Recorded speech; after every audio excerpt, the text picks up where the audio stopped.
Why is it that some signals are heard only once and then never invited back into the conversation? Not because they fade, not because they are disproven, but because repeating the question begins to feel heavier than answering it. History has a way of doing this, of acknowledging an anomaly just long enough to name it, then quietly ensuring it never asks for attention again. And before you let your body sink fully into this quiet, take a very small moment to like the video and subscribe. But only if something in what I'm about to share makes you feel like staying a little longer. If you wish, tell me where and when you're listening. I'm always curious about the small points of light drifting together tonight. In 1997, the Pacific Ocean produced a sound that did not behave the way oceans are supposed to behave. It was not sharp like an explosion, not chaotic like a landslide. It unfolded instead, slowly, powerfully, across the listening networks that had been placed there for reasons never fully discussed in public. These networks were not built for curiosity. They were built for fear. Their purpose, originally, was to listen for nuclear detonations beneath the sea, to detect submarines moving where they should not be, to hear the unthinkable before it could be denied. For decades, they had been listening without rest, collecting the deep, constant murmurs of the planet. Most of what they heard blended into familiarity. Noise became background. Background became expectation. And then, one day, expectation failed. The signal rose from the South Pacific, far from shipping lanes, far from known seismic hot zones. It was so low in frequency that it bordered on the edge of perception, not just for humans, but for instruments themselves. And yet it was unmistakably there, strong enough to register across multiple stations, coherent enough to be traced, singular enough to be named. Someone called it the bloop. Names have a way of shrinking things, making them easier to hold, easier to dismiss. A sound with a name feels less dangerous than one without. It becomes a curiosity rather than a disturbance, something that can be archived. But before it was archived, it was analyzed. Quietly, by people whose job it was to notice when the ocean behaved outside its known limits. The initial assessments were cautious. This was not an explosion, not a mechanical artifact, not a known animal call. Its frequency range was lower than any whale species documented at the time. Its amplitude suggested a source of enormous scale, and its structure, this was the part that troubled some listeners, did not appear random. Ice, of course, was suggested early. Antarctic ice shelves were known to fracture, to carve massive chunks that produced sound. It was a reasonable hypothesis, comforting even. Ice does not intend. Ice does not adapt. Ice does not respond. But those who had spent their lives listening to ice noticed differences.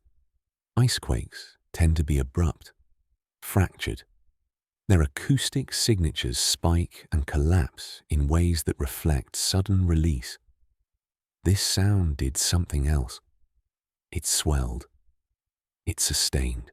It decayed slowly, as if the source had control over its own duration. That observation did not make it into the summaries most people would later read. What did make it through was the conclusion. Natural origin, likely ice-related. Case closed. No press conference followed. No formal paper invited open debate. The sound entered public awareness briefly, framed as an oddity already resolved. And then attention moved on, as attention always does. Inside the institutions that listened for a living, something quieter happened. The raw data was stored. Requests for deeper analysis were deferred. Proposals to model the signal more aggressively were deemed unnecessary, not rejected outright, just slowed, adjusted, redirected. This is how silence often begins, not with denial, but with delay. Years later, when researchers were asked why the analysis was never repeated with newer tools, the answers were vague. Funding priorities had shifted. The data was old. There were more pressing questions now. Climate models, shipping noise, marine conservation, all important, all true. And yet the question lingered, unspoken. If the explanation was sufficient, why did no one feel the need to confirm it? Science, after all, is repetition, verification, the return to old data with new eyes, especially when something once appeared to sit outside known parameters, unless returning carries a cost. The ocean does not object when it is ignored. It does not protest. It does not demand footnotes. It simply continues. Vast, patient, older than every institution that listens to it. But those who listen long enough begin to notice a pattern, not just in the sounds themselves, but in what happens afterward. Signals are detected, anomalies logged, explanations offered, and then, quietly, the momentum dissolves. Not because the mystery is solved, but because pursuing it further no longer feels welcome. No one says this out loud. There is no need to. Careers are shaped by what is encouraged, by what is funded, by what leads somewhere, and what leads into fog. And so the bloop remains what it has always been, a single, powerful interruption in the ocean's long conversation. Heard clearly, named quickly, explained gently, and never asked about again. As the night deepens, it becomes harder to ignore the feeling that this was not an isolated moment, but part of a larger habit, a way of managing what the deep reveals when it speaks too loudly. Because once you accept that some questions are not meant to be repeated, you begin to wonder how many other answers are waiting, just beyond the range we allow ourselves to hear. And in the quiet that follows, another thought begins to surface, one that shifts attention away from the sound itself and toward the systems built to listen. Because what they hear and what they choose to forget are rarely the same thing. What was unsettling was not that the sound had been heard, but that it had been heard by systems never meant for curiosity. Long before the signal acquired a name, before it drifted briefly into public awareness, it had already passed through channels designed for something else entirely. These were not civilian research instruments lowered gently into the sea for discovery. They were listening arrays born out of suspicion, secrecy, and the long shadow of war. During the Cold War, the ocean became a corridor of paranoia. Beneath its surface moved machines carrying weapons that could erase cities without warning. To prevent surprise, nations learned to listen. They laid cables across thousands of kilometers of seabed, anchored hydrophones in the deep, and trained generations of analysts to recognize the acoustic fingerprints of catastrophe. This network, known publicly only in fragments, was optimized to detect intent. A submarine does not sound like a whale. A detonation does not sound like tectonic movement. Over time, the ear becomes trained not just to hear, but to categorize, to separate the familiar from the unacceptable. And when the signal arrived in 1997, it did not fit comfortably into any category. It was too slow for an explosion, too powerful for known biological sources, too coherent to be dismissed as noise. The analysts who first encountered it did not panic. Panic is inefficient. They did what they had been trained to do. They compared it against libraries of known sounds. Ice, seismic events, volcanic activity, marine life. Nothing matched cleanly. At first, that was not alarming. Anomalies happen. The ocean is vast, poorly sampled and capable of surprises. But what followed was more curious. The signal was detected across an area larger than continental distances. Multiple hydrophone stations, separated by thousands of kilometers, recorded it independently. This allowed triangulation. A source region was identified. Not a point, but a zone. Remote. Deep. Isolated. The kind of place where very little should be happening at all. One might expect that such a finding would trigger further deployments, dedicated expeditions, targeted listening, a return. Instead, the system did something else. It absorbed the event and moved on. Internally, the classification of the signal shifted. It was no longer treated as an active anomaly, but as a resolved one. Once a tentative explanation was assigned, ice, the urgency evaporated. The ocean had spoken, been politely interpreted, and gently ignored. But for some of the people involved, the unease did not fade so easily, because ice does not behave strategically. Ice does not appear once and then choose silence. In the years that followed, the listening networks continued their quiet vigilance.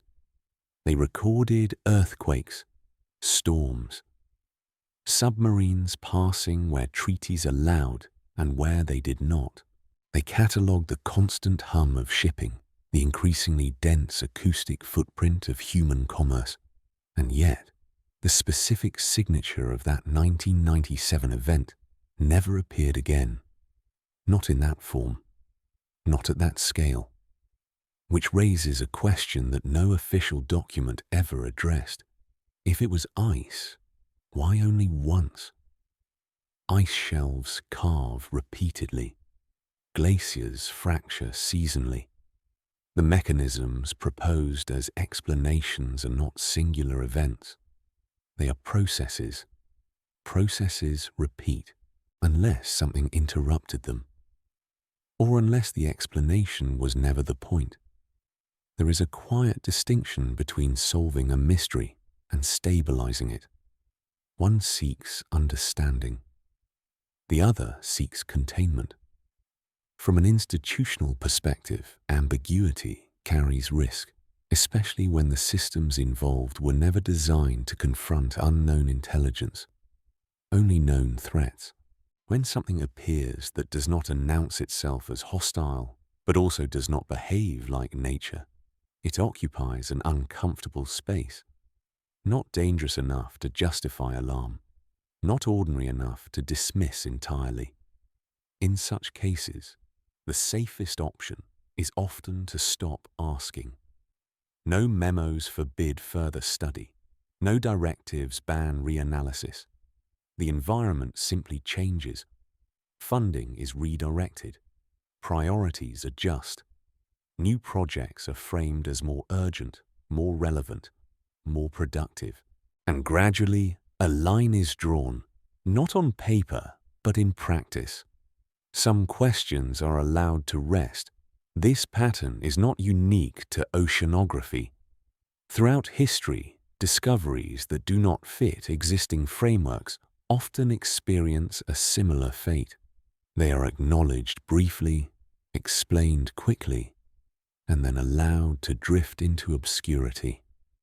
Not because they are false, but because they are inconvenient. They complicate narratives. They invite speculation. They resist closure.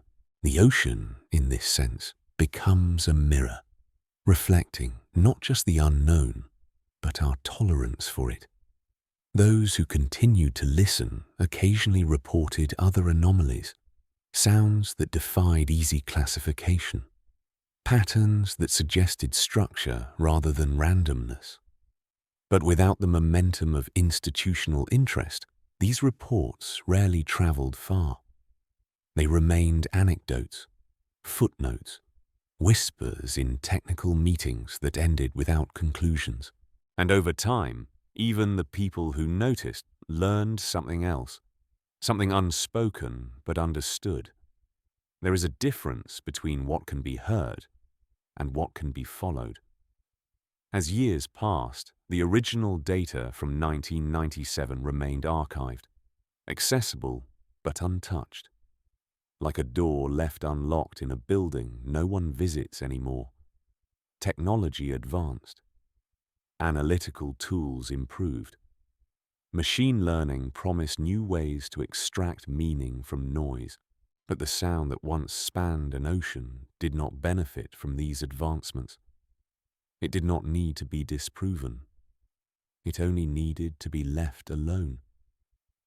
And in the quiet that followed, another realization began to form, one that shifted attention away from the signal itself and toward the behavior of those who heard it. Because the most telling silence was not in the ocean.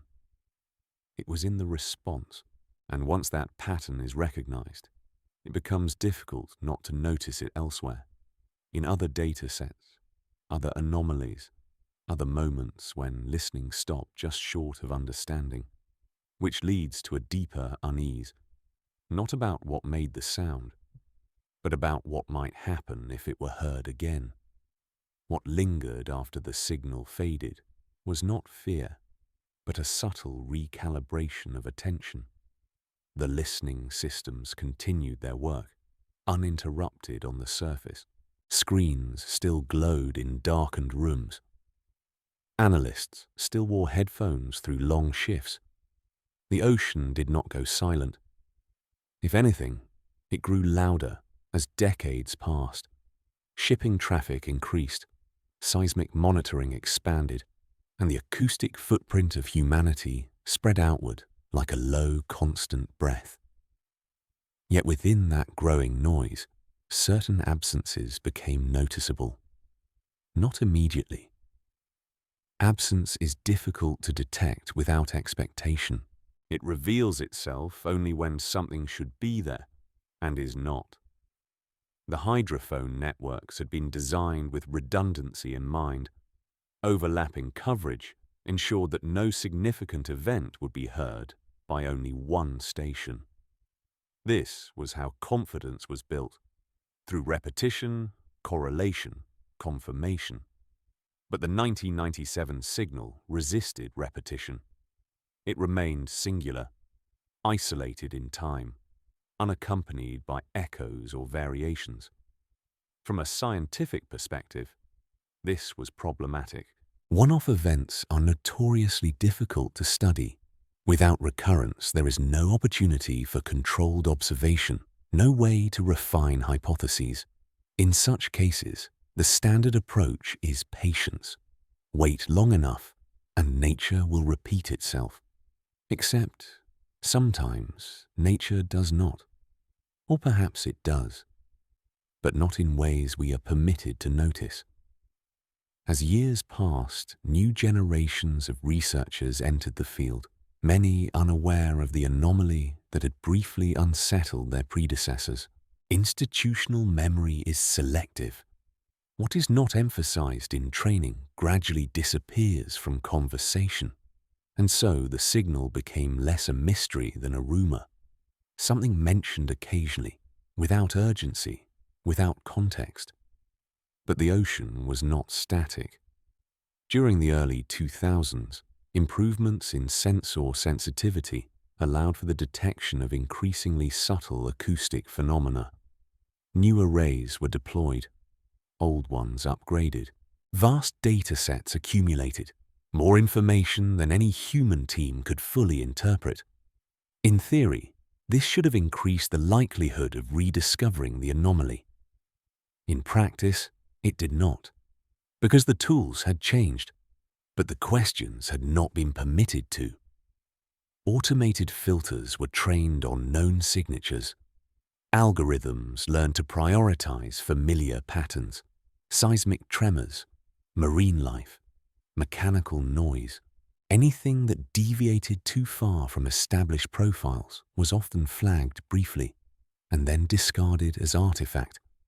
Not suppressed, not hidden, simply filtered out. This is how silence is engineered in complex systems, not through censorship, but through optimization. Efficiency favors the known. The unfamiliar becomes noise. Some researchers noticed this shift. They observed that classification models, once updated, became increasingly conservative. They reduced false positives, but also reduced curiosity. The systems learned what they were expected to hear, and learned equally well what to ignore. When anomalies appeared, they were often smoothed away by statistical confidence. If a sound could not be replicated, it was assumed to be error. If it could not be categorized, it was assumed to be irrelevant.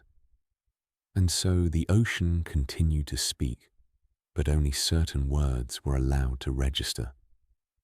There is a quiet irony in this. The same technologies that expanded humanity's ability to listen also narrowed its willingness to hear. In internal discussions, this was framed as progress: cleaner data, fewer distractions, greater certainty. But certainty, once institutionalized, becomes fragile. It resists disruption. It learns to defend itself. Meanwhile, the physical conditions of the ocean were changing. Temperatures rose. Currents shifted. Ice shelves behaved unpredictably. The acoustic properties of seawater altered subtly but measurably. Sound traveled differently than it had decades earlier. Some frequencies carried farther. Others dissipated. In theory, these changes should have produced new anomalies. In theory, the ocean should have grown less predictable, not more. Yet the official record suggested stability. This discrepancy troubled a small number of specialists, particularly those who had worked across disciplines, bridging military monitoring and civilian research. They understood that the data itself had not become simpler. Only the narrative had. And narratives, once established, exert pressure. They determine what grants are approved, what papers are published, what questions are considered reasonable. A young researcher proposing to re-examine the 1997 signal using modern tools would find no formal barrier, but little encouragement. The event was old, explained, low priority. Resources were better spent elsewhere. Elsewhere became a convenient destination.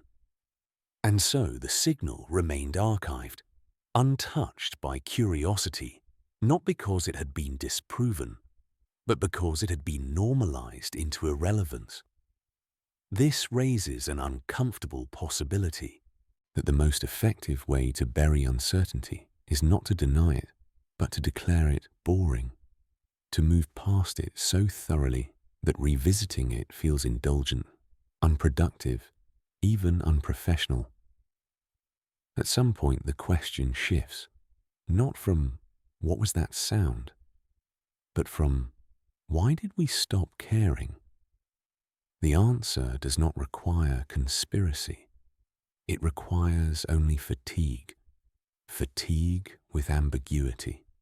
Fatigue with questions that lead nowhere.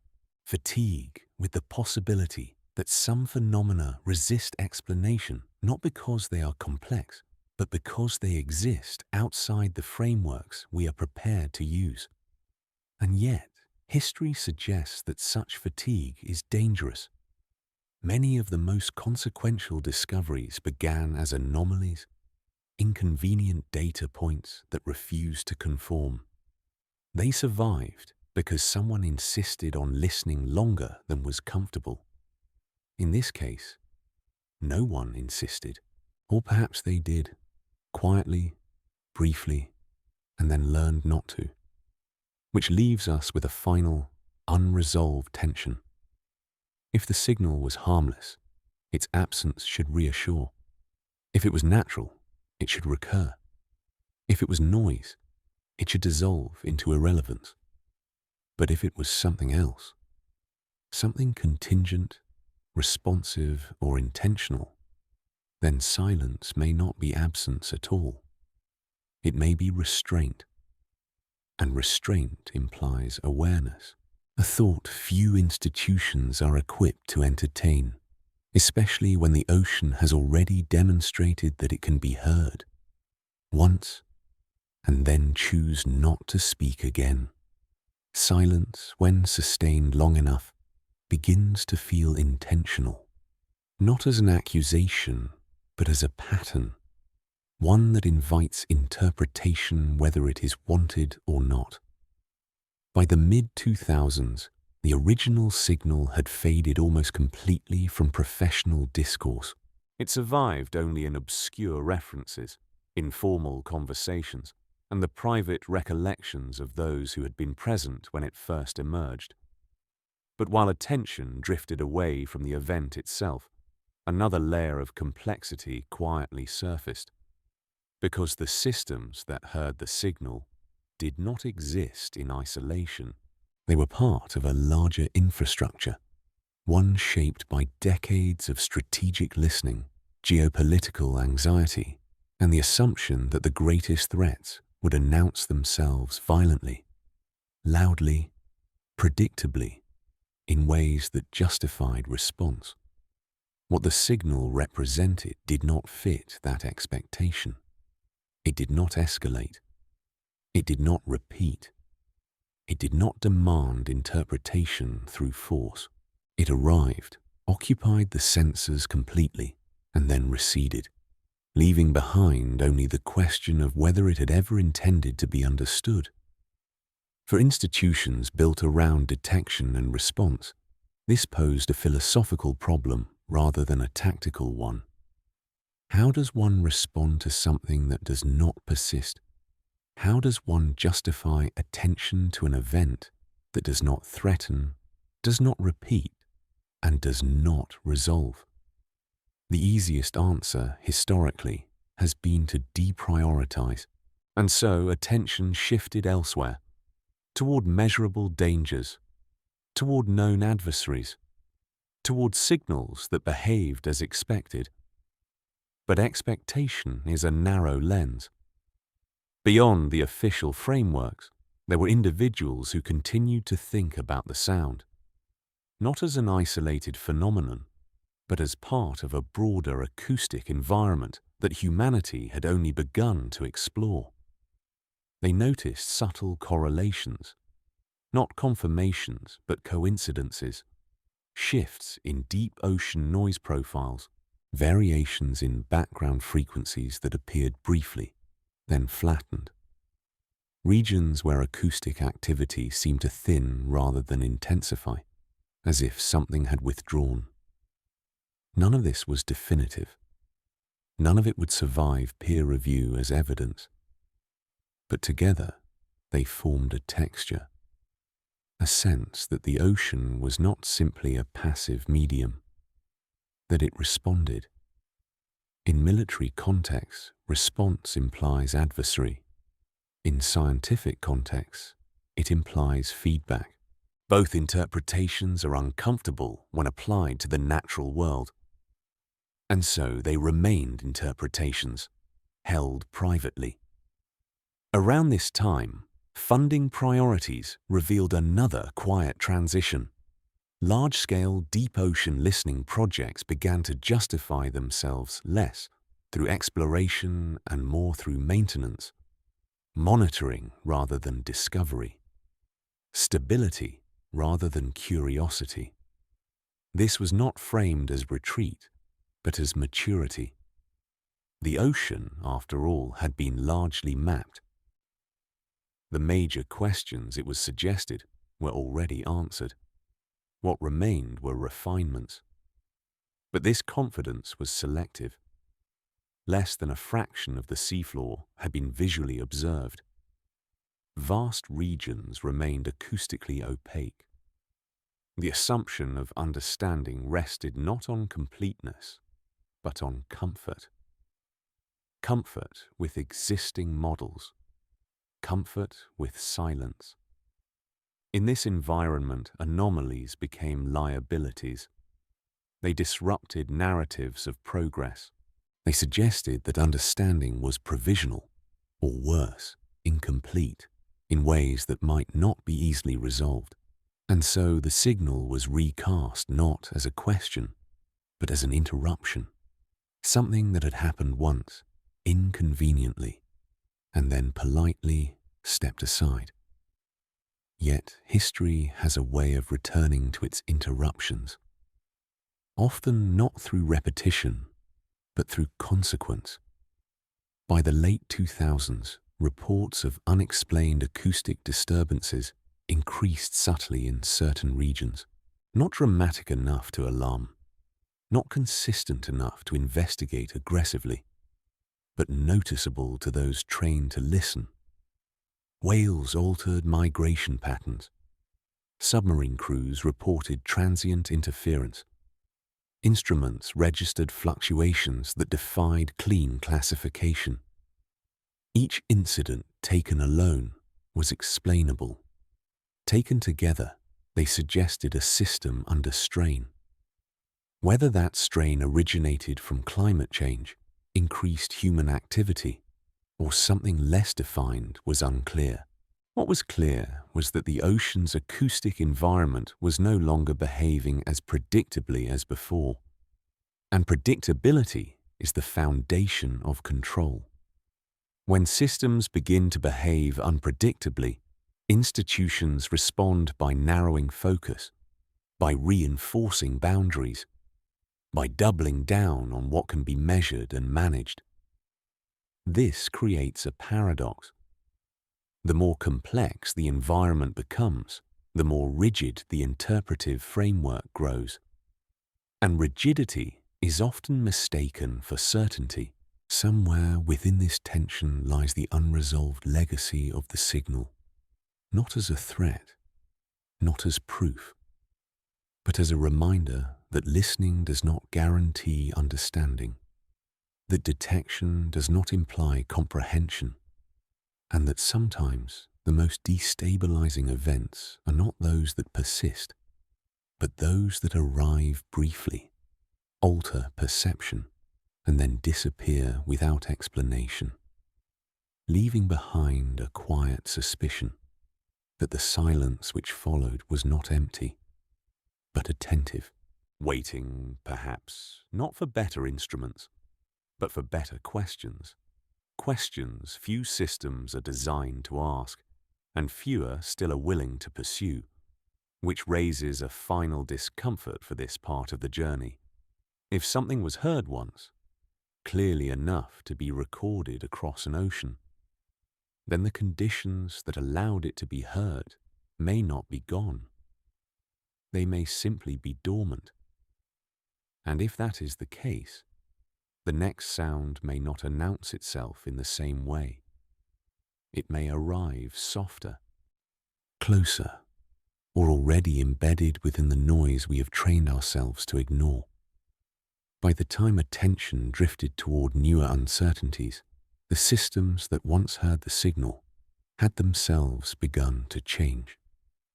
Not dramatically, not in ways that invited scrutiny, but through a gradual redefinition of purpose. Listening arrays were recalibrated, thresholds adjusted, filters refined, not to exclude anomalies deliberately, but to prioritize clarity. Noise reduction became the goal. Ambiguity, an inconvenience. This is how listening becomes selective without ever admitting it. What had once been vast acoustic fields, open to interpretation, narrowed into corridors of expectation. Analysts were trained to recognize signatures that fit known categories. Anything outside those categories was flagged briefly, then normalized, folded back into statistical background. The ocean did not become quieter. Our interpretation of it did. Some researchers noticed the shift and struggled to articulate their discomfort, not because something obvious was missing, but because something subtle had changed in how absence itself was handled. When earlier generations encountered unexplained signals, they documented them carefully, if only out of uncertainty. Now, uncertainty itself was treated as an inefficiency, and inefficiencies do not survive long in institutional systems. The signal, when viewed through this lens, began to resemble less an anomaly and more a turning point, not in what was heard, but in how listening was permitted to function afterward. Around the same period, a parallel development unfolded quietly. Oceanographic research increasingly intersected with military infrastructure, shared platforms, shared funding, shared objectives. The distinction between exploration and surveillance blurred, not intentionally, but pragmatically. And pragmatism has its own gravity. It pulls inquiry toward outcomes, toward usefulness, toward results that justify continuation. Questions without clear answers become liabilities in such an environment. Within classified contexts, some discussions reportedly addressed this tension directly, not the signal itself, but the broader issue it represented: how to handle data that could not be contextualized, how to archive uncertainty without allowing it to metastasize into speculation. The solution, predictably, was compartmentalization. Data streams separated, access restricted, interpretation localized. No single person, no single team, no single discipline held the entire picture. This was not framed as concealment, it was framed as control. But control requires belief. Belief that fragmentation does not distort meaning. History suggests otherwise. When fragments are isolated long enough, they lose relational significance. Patterns dissolve. Context erodes. What remains are isolated observations, each insufficient to challenge prevailing narratives. In this way, the signal became inert, not erased, just rendered harmless through disconnection. Yet disconnection has consequences. As ocean activity intensified, shipping lanes thickening, sonar systems multiplying, extraction reaching deeper, the acoustic environment grew more complex, more crowded, more difficult to pass. And within that complexity, rare events became harder to identify, not because they were absent, but because they were indistinguishable from interference. Some analysts privately wondered whether the conditions that allowed the original signal to stand out so starkly could ever occur again. Whether the ocean, once quieter, had briefly allowed something to pass through unobstructed, and whether that window had now closed. This introduces a troubling inversion. Rather than asking why the signal never repeated, one might ask whether repetition is still possible. If something spoke once, and the medium has since grown louder, more saturated, more chaotic, then silence may no longer indicate absence. It may indicate masking. In ecological terms, this is not unfamiliar. Species alter behavior in response to noise. Communication shifts frequency. Signals adapt or withdraw. The ocean, as a system, responds. Whether that response is biological, physical, or something not yet classified is an open question. But responses are observable. In recent decades, researchers have documented increasing zones of acoustic shadow, regions where sound behaves unpredictably, bending, dampening, or dispersing in ways models struggle to predict. These are not voids. They are distortions. And distortions complicate detection, which may explain why certain listening programs began emphasizing prediction over observation, modeling over monitoring, simulations over raw data. A model, after all, does not surprise. It confirms.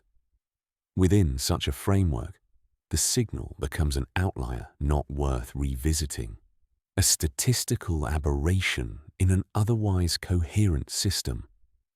But coherence achieved by exclusion is fragile. It depends on nothing else slipping through. And history has rarely rewarded such confidence. There is another layer, often overlooked. Those who heard the signal firsthand, not as data, but as experience, aged, retired, moved on. Their memories became anecdotal rather than authoritative. Without repetition, their testimony softened, not because it was false, but because it was alone. Institutional memory does not preserve solitude well, and so the signal now exists in a peculiar state, documented but not pursued, acknowledged but not engaged, referenced but not understood. It is present in archives but absent from conversation, which raises a quiet but persistent question. Was the signal a message, or was it a test, not of technology, but of attention? If so, the outcome is ambiguous at best. We heard it, we recorded it, we archived it, and then we adjusted ourselves so that we would not have to hear it again. Whether that was wisdom or avoidance remains unresolved. But the ocean continues to move, and it continues to carry sound in ways we only partially comprehend. The conditions may change again. Noise may thin. Attention may widen. And if another signal emerges, not identical, not dramatic, but subtle enough to blend, will it be recognized as something new, or dismissed as something already decided? That uncertainty lingers, not loudly, but persistently, like a low-frequency hum beneath awareness, present enough to unsettle, quiet enough to ignore, until it isn't. What remained unspoken after the signal faded was not disbelief, but fatigue. Institutions, like individuals, grow tired of questions that refuse to resolve. The absence of a second event did not invite curiosity so much as relief. An anomaly that does not return can be categorized as finished, even if it was never understood. In internal correspondence from the late 1990s, language began to shift, not toward denial, but toward closure. The signal was increasingly referenced in the past tense, framed as an artifact of earlier instrumentation, earlier assumptions, earlier noise environments. Time itself became the explanation. As newer generations of scientists entered the field, they inherited datasets already curated, already interpreted. The original raw recordings were rarely revisited, not because access was denied outright, but because interest had been redirected elsewhere. This is how erasure often occurs, not through force, but through momentum. Graduate students were encouraged to focus on reproducible phenomena. Funding proposals emphasized predictability, utility, and relevance. Listening, once an open-ended act, became increasingly goal-oriented. And goals require answers. Questions that threaten to remain open are quietly discouraged. Some researchers did attempt to re-examine the archived material. Their efforts were modest, cautious, often framed as methodological reviews rather than existential inquiries. They were looking for errors, not meaning. Yet even within those constraints, a few uncomfortable observations surfaced. The signal's temporal structure did not resemble known geological processes. It lacked the randomness typical of ice carving, the periodicity of seismic events, the decay patterns associated with mechanical failures. It was deliberate, not in intention, perhaps, but in form. The spacing, the modulation, the consistency over its brief duration suggested coherence, not complexity, but restraint, as if whatever produced it was not attempting to overwhelm, but to pass through. This interpretation never reached publication. Peer review tends to favor explanations that reduce uncertainty, not deepen it. And so the language softened again. Deliberate became anomalous. Anomalous became inconclusive. Inconclusive became unworthy of further attention. Meanwhile, the physical infrastructure of listening continued to evolve. Hydrophone networks expanded, but their focus narrowed. Data volumes grew exponentially, necessitating automated filtering systems. Algorithms replaced human intuition. Pattern recognition supplanted perception. These systems were trained on known signatures. They excelled at identifying familiar threats, familiar noises, familiar shapes. But familiarity is a closed loop. Anything outside the training set becomes noise by definition. This is not a flaw. It is a design choice. And design choices reflect priorities. Some veteran analysts expressed unease about this transition. They described a loss not of capability, but of sensitivity, a sense that something subtle had been traded for something efficient. The ocean had not changed. We had changed how we listened to it. There's a parallel here worth noting.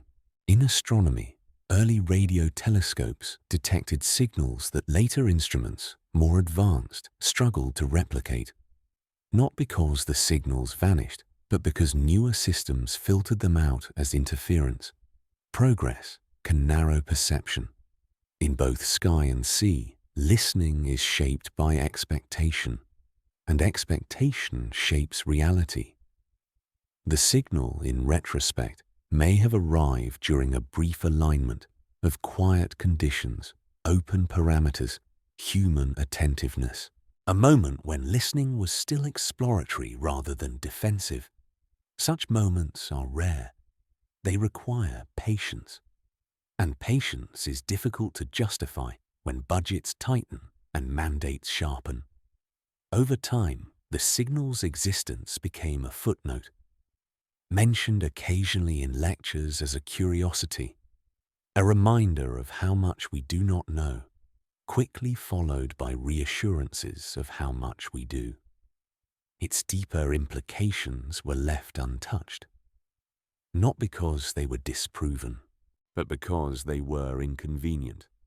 To consider the signal as intentional, even without assigning agency, would require rethinking assumptions about the ocean as a passive medium. It would suggest that something within it could generate structured phenomena beyond our current frameworks. And frameworks resist expansion. They prefer reinforcement. So the signal remained isolated in time, a solitary event, increasingly distant. Yet distance does not equal insignificance. In some disciplines, singular events carry disproportionate weight. A lone fossil reshapes evolutionary timelines. A single artifact rewrites migration theories, but only if someone insists on looking. In this case, insistence waned. Those who remembered the signal grew older. Their confidence softened into recollection, their urgency diluted by years of silence. Without reinforcement, memory erodes, and with it, the will to question. But the ocean is not static. Currents shift. Acoustic conditions fluctuate. What was once masked may resurface, not identically, not dramatically, but enough to disturb assumptions. In recent years, there have been scattered reports, fragments really, of low-frequency anomalies detected briefly, then lost. Too faint to classify, too brief to analyze. They are dismissed as artifacts, as noise, as glitches, perhaps correctly, perhaps conveniently. It is difficult to know when the instruments themselves have been taught what not to hear, and more difficult still to recognize when silence is no longer natural. If the signal was a singular expression, then its absence is understandable. But if it was part of a longer conversation, one that requires conditions we no longer provide, then the silence may not be passive. It may be responsive. And that possibility introduces an uncomfortable thought. That listening is not neutral, that being heard may depend on how we listen, and that once we decide what is possible, we also decide what can never be recognized again. The signal, whether message or anomaly, sits at the edge of that decision, waiting, not to be repeated, but to be remembered, and perhaps someday reconsidered. If the quiet returns and attention widens enough to notice what passes through it. There is a peculiar tension that emerges when something is neither confirmed nor dismissed. It lingers in margins. The signal occupied that space for years, not denied, not explained, simply left untouched. A residue of uncertainty embedded in institutional memory, faint but persistent. And institutions, like oceans, do not forget easily. They store pressure. They redistribute it. By the early 2000s, a quiet divergence appeared between what was publicly discussed and what was privately acknowledged. Official summaries reference the signal as resolved, categorized within known parameters. Internal notes, when they surfaced at all, were more cautious. Language matters here. Resolved does not mean understood. It means closed. Closure is administrative, not epistemic. In several classified reviews of long-term acoustic monitoring programs, there are subtle indications of discomfort. Phrases like historical anomalies, legacy events, and non-recurring phenomena appear. Terms that acknowledge presence without inviting inquiry. These are linguistic compromises.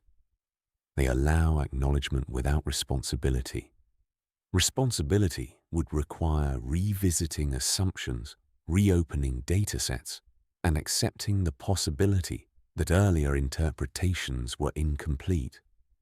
And incompleteness is destabilizing, especially in systems designed to project certainty. Some scientists who had early exposure to the signal described an internal conflict that never quite resolved. They spoke, years later, of an intuition they could not formalize. Not fear exactly, more a sense of misalignment, as if something had briefly intersected with human perception, then slipped past before it could be fully recognized. This sensation is difficult to communicate. It does not present as alarm. It presents as afterimage, a faint impression that remains after the stimulus is gone. In psychology, afterimages occur when sensory systems adapt too slowly to change. The mind lingers on what was, even as the input disappears. Perhaps the signal left a cognitive afterimage, a trace not in the data but in those who encountered it. One researcher described it as a kind of acoustic déjà vu, a feeling that later anomalies, unrelated, unconnected, carried a resonance that felt familiar, even when analysis said otherwise.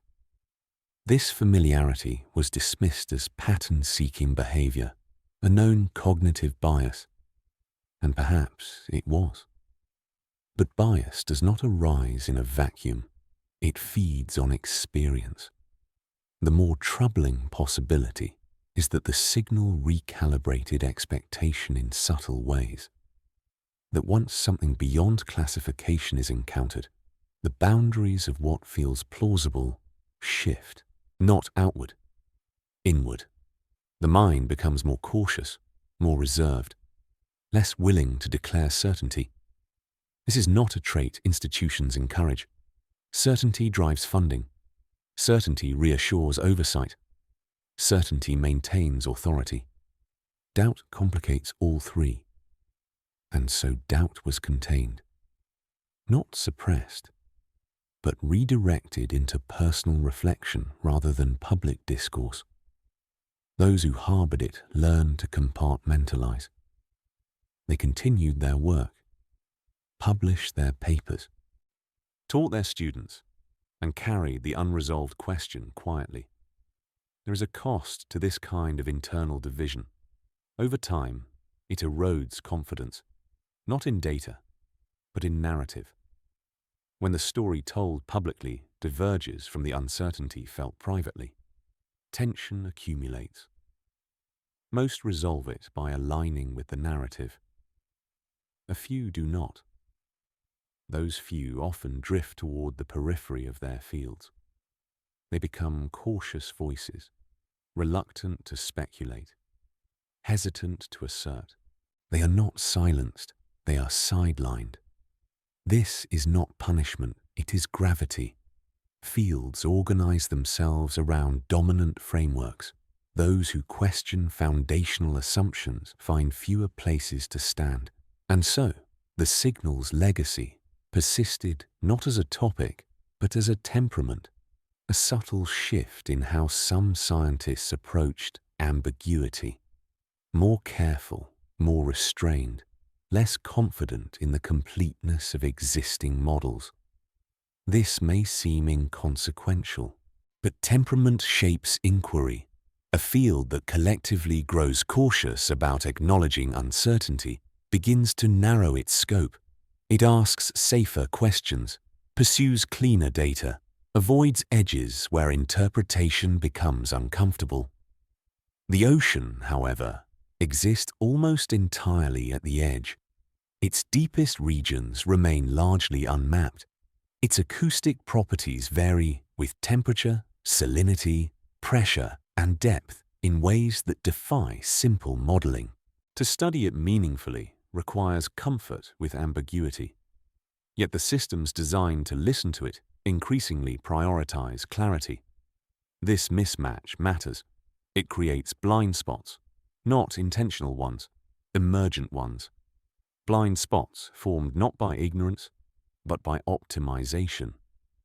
The signal may have illuminated one such blind spot briefly, a reminder that not everything meaningful announces itself repeatedly. Some phenomena do not persist. They pass through once, and the cost of missing them is not immediate. It unfolds slowly, through what is no longer asked, what is no longer recorded, what is no longer considered possible. In this sense, the signal's disappearance is less troubling than our response to it. We did not chase it. We did not redesign our listening to accommodate it. We adjusted ourselves so that its absence felt acceptable. And acceptance is a powerful force. It soothes. It stabilizes. It allows progress to continue uninterrupted, but it also closes doors. The ocean continues to generate sound beyond our classifications. Low-frequency events still occur. Patterns still emerge briefly, then dissolve. Most are filtered out. Some are archived. Few are revisited. And none are given the same latitude the signal once received. Because latitude requires openness. And openness invites risk. The risk of realizing that something meaningful may have occurred once, and that our systems, optimized for repetition, may never recognize it again. That risk remains unacknowledged, but it has not vanished. It waits quietly within the infrastructure of listening, in the assumptions embedded in code, in the thresholds set just high enough to exclude uncertainty, and in the lingering sense, among a diminishing few, that something passed through the Pacific one time, and that we were never quite prepared to understand what it meant to hear it. That feeling does not resolve. It endures, like pressure at depth, unseen, unrelieved, and increasingly difficult to ignore. As years accumulated without recurrence, the signal began to acquire a different kind of weight. Not scientific, historical. It shifted from being an event to being a reference point, a moment used quietly to measure how far listening had drifted from openness. Among those few who still remembered it clearly, the question was no longer what the signal was, but what had changed since it appeared. Because something had. The ocean had not grown silent, but the context in which sound was interpreted had hardened. Where once anomalies invited patience, they now invited correction. The goal was no longer to hear everything, but to hear only what mattered. And what mattered was increasingly defined elsewhere. Around the mid-2000s, several international monitoring programs were quietly consolidated, data sharing agreements expanded, classification protocols standardized. What had once been semi-independent listening efforts became nodes in a larger, more unified system. Unified systems have advantages. They also have inertia. When one node encounters uncertainty, it is weighed against the consensus of the whole. Singular events become statistically insignificant. Outliers are smoothed. This is efficient. It is also anesthetic. The signal, had it appeared within such a system, would likely never have reached human ears at all. It would have been filtered automatically, flagged as non-conforming, and discarded as interference. No malice required. Just alignment. Some analysts recognized this retroactively and felt an unexpected sense of loss, not because they believed the signal carried meaning, but because the conditions that allowed it to be noticed no longer existed. The loss was procedural, a narrowing of perceptual bandwidth. In ecology, there is a concept known as shifting baseline syndrome. Each generation perceives the environment they inherit as normal, unaware of what has already been lost. Listening systems suffer a similar fate. Each iteration inherits thresholds from the last. What falls below them is forgotten, and once forgotten, it cannot be mourned. The signal may represent such a baseline shift, a reminder of a moment when listening was less constrained by expectation. That reminder, however, was uncomfortable. It implied that knowledge could slip through unnoticed, not because it was hidden, but because the act of noticing had been redefined. This implication was rarely voiced, but it surfaced indirectly in policy discussions, where emphasis on actionable intelligence began to overshadow exploratory research. Listening became instrumental, purpose-driven, less curious. In such an environment, ambiguity is not neutral. It is inefficient, and inefficiency is eliminated. There is another dimension worth considering. Sound, especially at low frequencies, does not respect boundaries. It travels vast distances, crosses jurisdictions, ignores classifications. The signal was detected across multiple monitoring stations separated by thousands of kilometers. This fact alone complicates containment narratives. It suggests that whatever produced it operated at a scale indifferent to human segmentation. That realization unsettled some early reviewers. Scale introduces humility. It reminds institutions that their reach is limited. And limited reach is difficult to reconcile with systems built on oversight and control. Over time, discussions of scale were replaced with discussions of error margins, calibration drift, instrument sensitivity. These explanations were not false, but they were safer. They localized the problem. They brought it back within human control. Yet the ocean is not a controlled environment. It is layered, dynamic, and largely opaque. Our instruments sample it. They do not comprehend it. This distinction matters because comprehension requires context, and context requires willingness to hold uncertainty. The signal existed briefly within such a context. Then the context closed. What followed was not silence, but normalization. The ocean's complexity was reframed as background. Patterns dissolved into averages. Deviations were absorbed into noise. Listening continued. But attention shifted. Somewhere in this transition, a subtle assumption took root, that if something important occurred, it would announce itself repeatedly, unmistakably, in forms we already recognized. This assumption is comforting. It absolves us of responsibility for missing singular events. But history does not support it.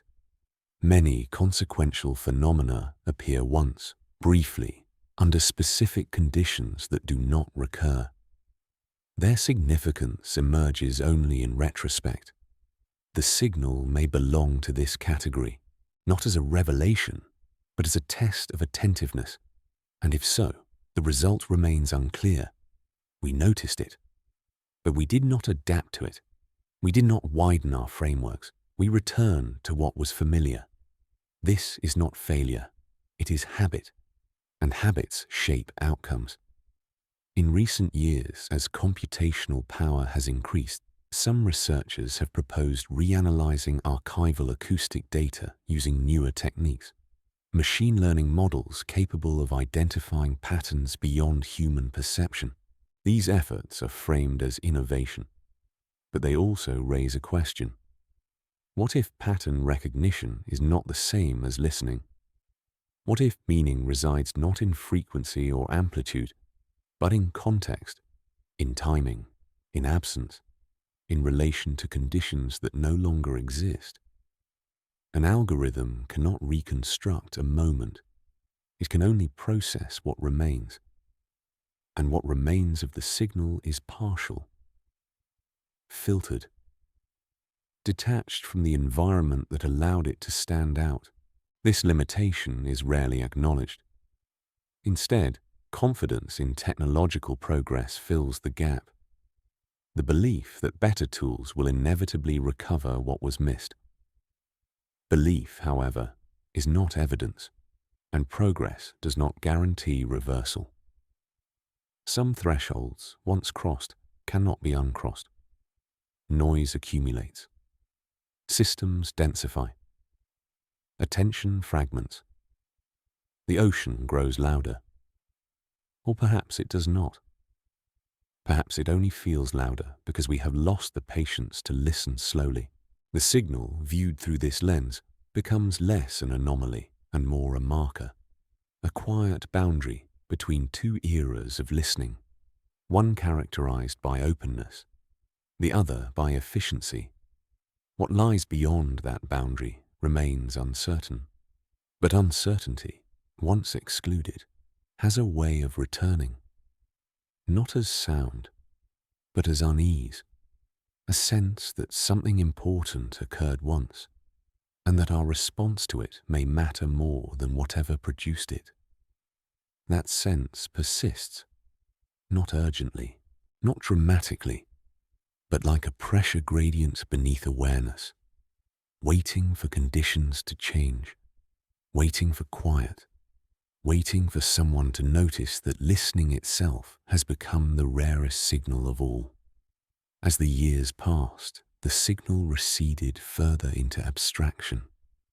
It became something spoken of obliquely, if at all, a reference without weight, a datum without urgency. Its absence was no longer questioned because questioning requires memory, and memory requires reinforcement. What replaced it was continuity. Systems stabilized, careers advanced, papers accumulated. The field matured into something confident, articulate, and largely self-assured. And yet, beneath that confidence, something subtle shifted. A few long-term monitoring stations began reporting anomalies of a different kind. Not discrete signals, but changes in background behavior. Baselines drifted. Noise floors rose unevenly. Certain frequency bands exhibited fluctuations that resisted long-term modeling. None of this was dramatic. There were no singular events. No moments that demanded attention. Just slow deviation. In complex systems, slow deviation is the hardest to notice. It hides within variance. It masquerades as natural change, and it rarely triggers alarms. Some researchers attributed these shifts to climate-driven oceanographic changes. Warming waters alter sound propagation. Acidification affects absorption. Increased human activity contributes persistent low-frequency noise. All of this is true, and yet there were inconsistencies. The deviations were not uniform. They appeared localized, intermittent, and temporally clustered in ways that did not align neatly with known drivers. These observations were recorded, logged, filed, and then largely ignored. Because they did not point anywhere. They did not form a narrative, and without narrative, there is little incentive to pursue them. Narratives require coherence. They require beginnings, middles, and ends. The signal had provided a beginning once, but it never offered a middle, and certainly no end. Without those, it became inconvenient, so attention moved elsewhere. Yet something curious happened as memory of the signal faded. Those who had never encountered it directly showed greater certainty than those who had. This is not unusual. Distance breeds confidence. Proximity breeds caution. Those who knew the signal only through summaries saw it as resolved, an artifact of early instrumentation, a footnote. Those who heard it or reviewed it raw rarely spoke with such assurance. They hesitated, chose their words carefully, avoided definitive statements. This divergence persisted quietly. It was never formalized, never studied, but it shaped discourse. Caution, once learned, does not easily disappear. It becomes part of one's internal calibration, and internal calibration influences what one considers plausible. As the signal slipped into obscurity, a new generation of listening technologies emerged. Autonomous sensors, distributed arrays, continuous global coverage. The ocean became, in theory, fully observable. But observability is not the same as understanding. Data without interpretation is accumulation. Interpretation without openness is repetition, and repetition is comfortable. The signal did not repeat, and so it did not fit. There is a temptation in retrospect to ask whether the signal mattered at all, whether it was simply noise elevated by circumstance. This temptation is understandable. It offers closure. But closure is not always aligned with truth. In some cases, it is aligned with endurance. the endurance of systems, of narratives, of assumptions. The signal may have been irrelevant, but the response to it was not. The choice to normalize absence, to accept non-recurrence as resolution, to redesign listening around predictability rather than curiosity. These choices have consequences. They shape what can be noticed in the future. In recent internal reviews, there has been growing concern about blind spots in long-term monitoring, not in coverage, but in interpretation. The systems detect more than ever, but they understand less, because understanding requires context, and context requires memory. The signal represented a context that was never fully integrated. It remained external, unassimilated. As a result, its lessons, if any, were never absorbed. Instead, the field moved forward without them. This forward motion created a paradox. The more comprehensive the monitoring became, the less tolerant it was of singularity. Outliers became liabilities. They disrupted models, complicated forecasts, raised questions without answers, and so they were filtered, automatically, silently. This filtering was not malicious. It was pragmatic, but pragmatism has a cost. It narrows the horizon of possibility. It trades depth for breadth, and breadth, while impressive, can conceal what lies between points. The signal existed between points, between models, between expectations. It did not conform, and so it was left behind. Yet leaving something behind does not erase it. It simply removes it from immediate awareness.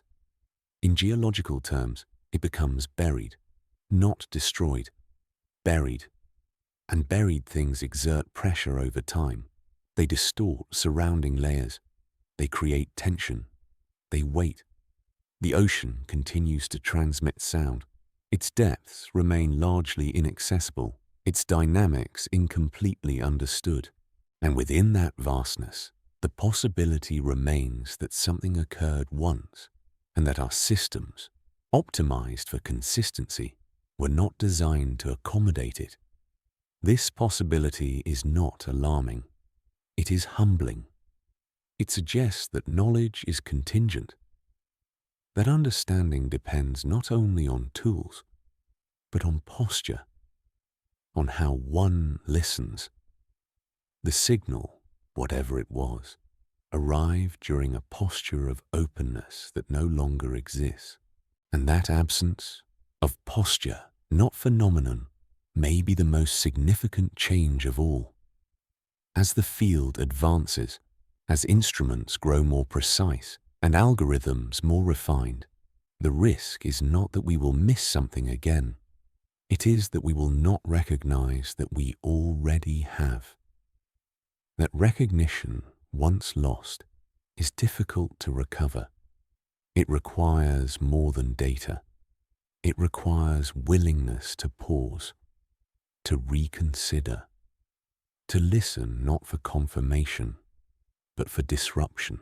Whether such willingness will return remains uncertain, but uncertainty, like sound, travels. It finds cracks. It resonates in unexpected places, and sometimes, long after the source has vanished, its echo persists, not as noise, but as a quiet question that refuses to be silenced, a question without urgency, without resolution, but with a weight that grows heavier the longer it is ignored. In the end, what remains is not the signal itself, but the silence that followed. Not an empty silence, not the absence of sound, but a deliberate quiet, shaped by choices, reinforced by systems, and normalized over time. Silence as outcome. Silence as inheritance. The ocean did not withdraw. It continued its movements, its pressures, It's slow exchanges of energy beneath the surface. Hydrophones still listen. Data still flows.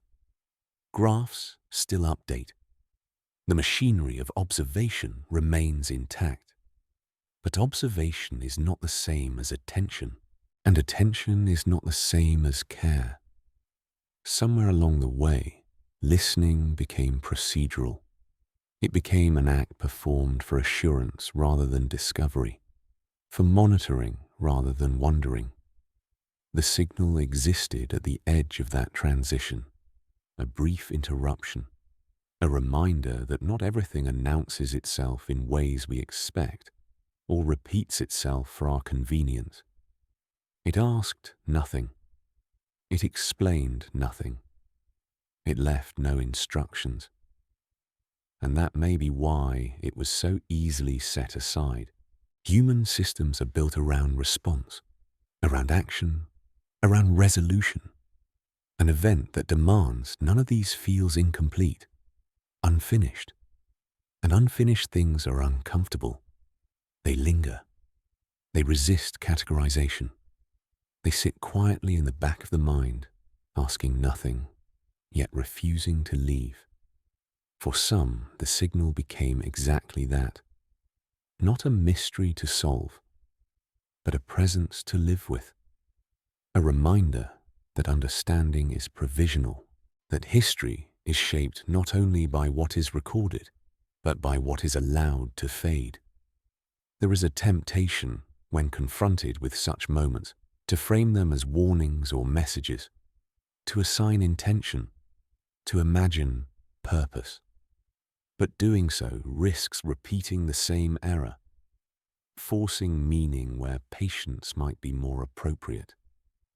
Perhaps the signal was not meant to be interpreted. Perhaps it was simply an intersection of conditions, of openness, of attention. A moment when something passed through a narrow aperture in human awareness, leaving only a trace. And perhaps the trace matters not because of what it was, but because of what it revealed about us, that we listen differently when we do not yet know what to expect. That curiosity diminishes as certainty grows. That silence is often chosen, not imposed. These realizations do not demand action. They do not point toward revelation. They offer no closure. They simply remain, like the deep ocean itself, vast, layered, indifferent to our frameworks. Beneath the surface of what we measure lies an expanse we barely comprehend. Not hostile, not benevolent, just there, patient, waiting for conditions, waiting for quiet, waiting for attention unburdened by expectation. Whether such attention will return is unclear. History suggests that openness is cyclical. Periods of exploration give way to periods of consolidation. Curiosity yields to control. Control yields to blind spots, and blind spots persist until something passes through them. Once, briefly, enough to be noticed, not enough to be understood. The signal may have been such a passage, or it may have been nothing more than noise elevated by circumstance. Both possibilities coexist, and perhaps that coexistence is the point, not to resolve the question, but to live with it, to recognize that knowledge has edges, and that at those edges, humility matters more than certainty.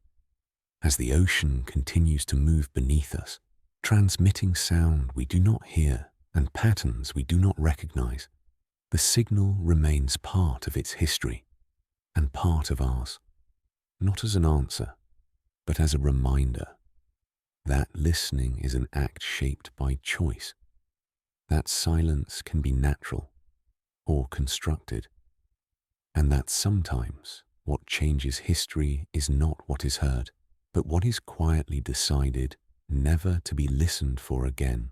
Somewhere beneath the Pacific, water continues to press against itself in darkness.